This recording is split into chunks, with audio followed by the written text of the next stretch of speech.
Hi, in this video I will show you how to change password on the Facebook. So the process is pretty simple. If you are looking to change your password on the Facebook, simply follow this procedure. So first of all, open your Facebook mobile application and you have to click on the three lines on the right top.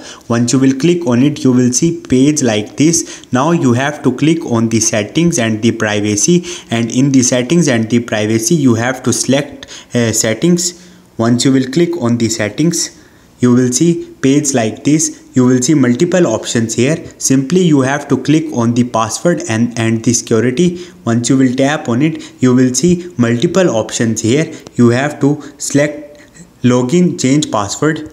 Once you will tap on it, now you have to enter the current password of your Facebook. Once you will enter it, after that you have to click on the new password and enter the new password. After that you have to re-enter the new password and click on the update. Once you will click on the update, your password of the Facebook will be changed. Hope this video will helpful for you. See you next time. Thank you.